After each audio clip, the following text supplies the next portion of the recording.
बात करते हैं, हमारे साथ मौजूद हैं प्रधानमंत्री नरेंद्र मोदी के साथ चल रहे इस शख्स पर पूरी दुनिया की नजर गड़ गई है। इंडिया में शुरू में जैसे नेरोवियन सोशलिज्म कहा कि अपनी इंडस्ट्री को प्रोटेक्ट किया, यानी तामीन या प्रोटेक्शनिज्म था, वो ग्रो करती है। और उसके बाद हम देखते हैं कि वो कहते हैं जी अगर आपने कारखाना लगाना है तो टेक्नोलॉजी भी लेके आए। अब जैगवर बन रही है, मर्सिडीज बन रही है, BMW बन रही है वहां पे, और तब वो इकॉनमी खोलते हैं जब उनकी नौमौलूद इंडस्ट्री खड़ी हो जाती है। अगर हम कहें कि इस शख्स को पूरी दुनिया ढूंढ रही है तो गलत नहीं होगा, क्योंकि इस शख्स के पास ऐसा रणनीतिक खजाना है जिसके लिए कई देश मुंह मांगी कीमत देने को तैयार हैं। साल दुरानिया का ये IMF प्रोग्राम हासिल करना पाकिस्तान के लिए कितना अहम था? मगर ये ताकतवर शख्स PM मोदी के साथ है।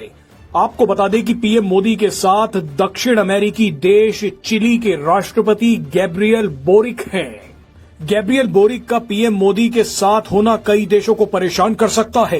एक मजमूई तौर पर देखें तो बड़ी अजीबोगरीब सूरत हाल है कि मुल्क जो है कर्जा ले रहा है, तो उसकी मुबारकबाद दी जा रही है। Prime Minister Narendra Modi and Chile President Gabriel Boric held wide-ranging discussions at Hyderabad House today.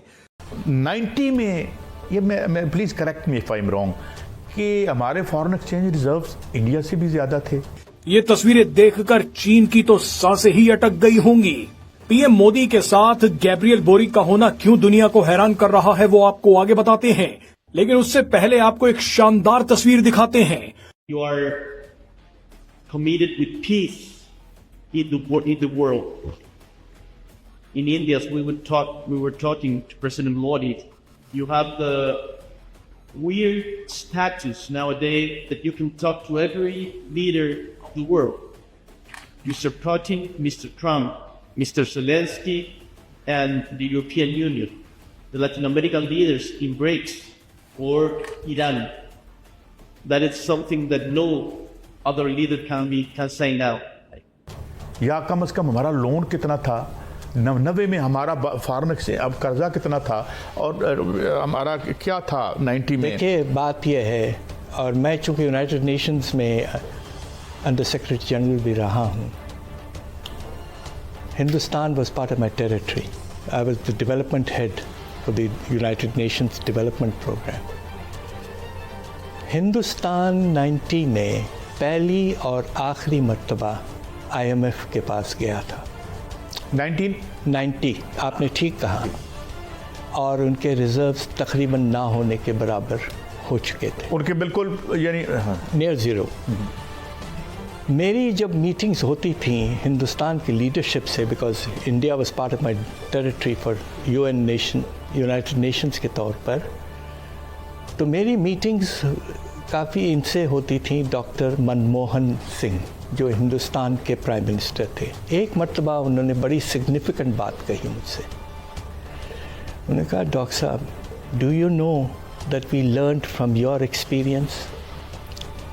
We had been pledged to public sector development, a kind of a socialist model in the Congress era from the partition. But we were not growing.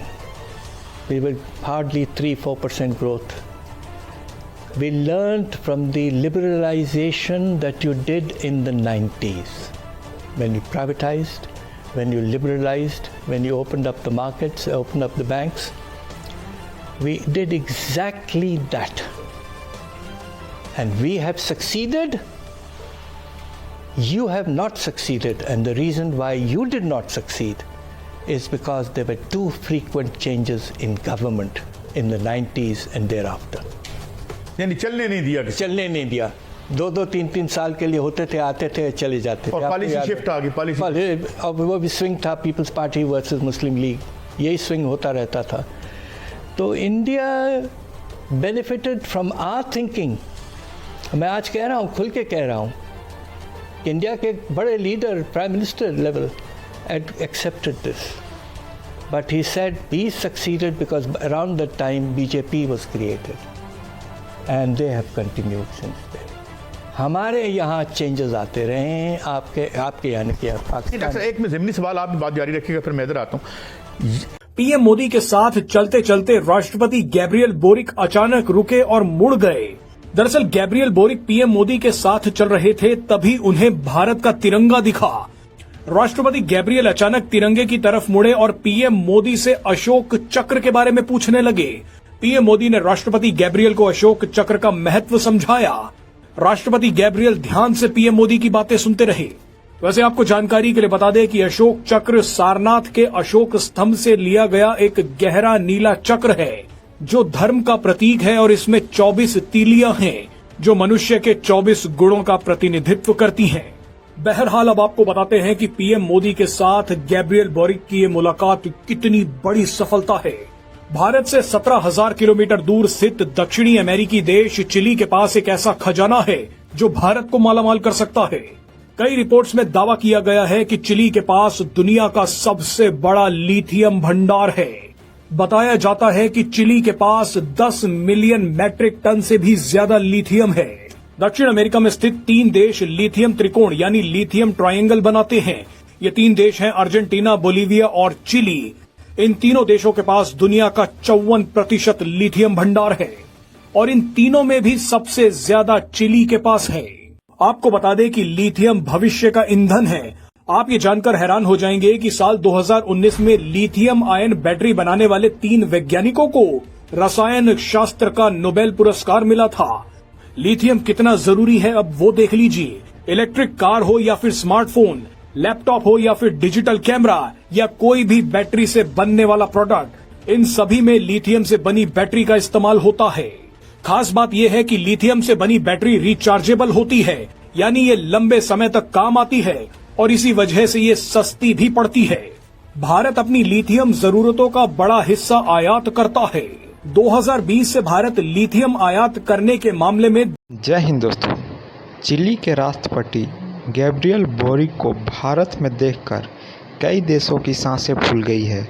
जी हाँ दोस्तों, भारत जिसकी खोज में आज पूरी दुनिया में भटक रहा है और पूरी दुनिया भटक रही है जिस चीज़ की खोज में, वो अब भारत के पास चल कर आया है।